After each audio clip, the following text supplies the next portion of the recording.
Sana'y wala ng taong mahirap o mayaman.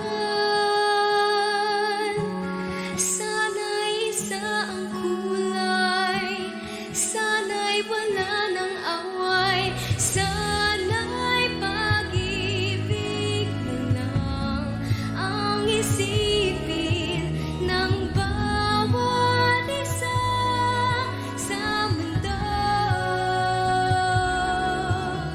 Sana'y pag-ibig na lang ang isipin, sana'y magkatotoo.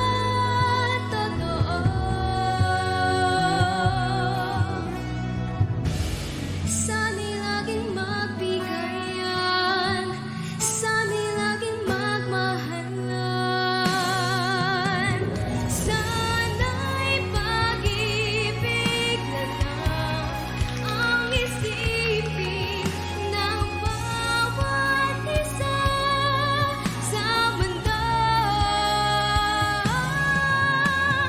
Sana'y pag-ibig na lang ang isipin, sana'y magkatotoo.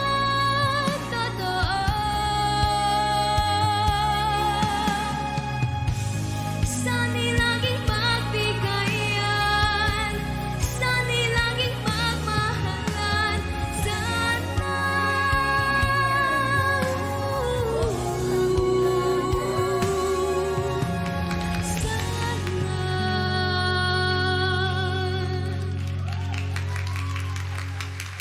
Idol fam, give it up for Zoe! From that beautiful song and message, ngayon pakinggan natin ang message naman ng ating Idol Kids judges. Sir Gary, Ang inisip ko, sana gumawa siya kumanta siya ng isang kanta na bagay sa itsura niya. Because you're very pretty, Zoe. yes you are. Tapos kinanta mo ang kanta na to, bumagay talaga sa boses mo, hindi ka masyadong bumirit doon sa itaas, pero dito ka bumirit sa puso, at yan ang lumabas, at yan ang nasalo namin lahat. So, thank you so much, Zoe, because you touched my heart. Thank you po. Pero alam mo, Rob, ito Yes. siguro may mga mag-agree din sa akin. Habang pinapakinggan ko kasi si Zoe, parang sobrang angelic voice. Ang naaalala ko sa kanya ay si Ate Carol Banawa. Yes!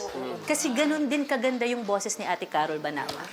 Thank you so much sa ating judges. Now, to our kapamilyas in the studio, our fifth judge, it's now time to punch in the score for Zoe.